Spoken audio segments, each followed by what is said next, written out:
everybody, it's Anna. Time for a new tarot story this week. This is going to be an abbreviated tarot story because we're starting on Wednesday with the Queen of Wands. So the Queen is the expansive principle of the court cards. It's her job to take her energy, whatever her suit's energy is, and broaden it, expand it to involve more people. So it's about making an impact larger.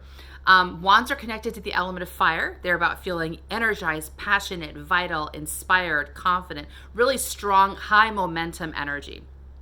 So this queen I often think of as being, if you're at a campsite, she is like the campfire, right? Everyone gathers around the campfire. It's got light, it's got warmth, and it's got community because everybody wants to be around the campfire. So that's the kind of energy the Queen of Wands brings. She is gregarious, she's charismatic, she's magnetic because she is lit up. She's so passionate, she's exciting to be around.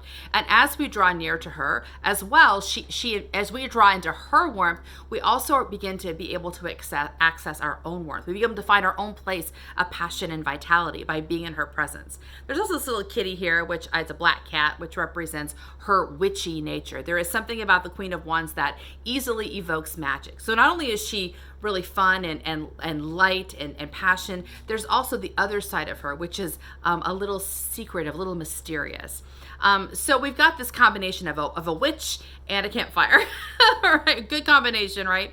So when this card shows up, it suggests to me that we are being invited to step into our own visibility as this queen. We're invited to be the light, be the fire, be the passion, let our passion flow so that others can see us and draw near to us. Now, the reason we might avoid that is because that does increase our visibility, and many of us, if not all of us, have been told from early on we needed to be less visible for any number of reasons. Maybe we don't need to stand out as a target. We're afraid of getting attacked, or we need to not be so full of ourselves. We're being too self-aggrandizing. We're trying to make ourselves bigger than we are. We need to be humble and stay hidden and be quiet, kind of dull our energy down so we match other people. Whatever the stories are, those stories are always coming from people who are, for whatever reason, are not comfortable with passion and fire and light. They are more comfortable to some degree in darkness.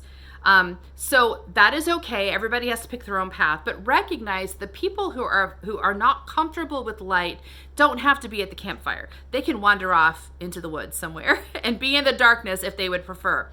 But the people who are at the campfire are looking for the campfire. It is very important for them that you show up. When you don't show up, there are people who are missing out on this. This is the gift you bring to the world. It changes the world, and the world is waiting for it. So when you begin to weigh out the consequences, yes, there are some people who are not going to get what you're doing, but they're just going to wander away. So they don't have to be that much of part of your equation. There are other people who are going to, as soon as they can see you, are going to gather to you, are going to be excited to see you and want to allow you to help them access their own passion and fire. You begin to realize that as you weigh them out, like the people who are benefited, the impact of your benefit is significantly outpaces the potential downside, which is really just people leaving. Just to me, people who aren't going to get you anyway, it's probably better they wander off. I mean, there's no reason to change yourself or deaden yourself for those people, because even if you somehow pull that off, like you become smaller or less shiny, well, for one thing, you're not going to be happy. So that's one vote against it. But also, you're not going to satisfy them anyway. You can't make yourself not shiny when you're the Queen of Wands, right? So those are two strikes against you. And third, there are people who are looking for the campfire that won't be able to find it. So if you're just being very logical and reasonable about it and weigh the pros and cons, the pro is to let her shine. So figure out where you might be hiding a little bit, where you've been challenged to let your light shine. Go ahead, let it shine. See you tomorrow for our next card. Bye.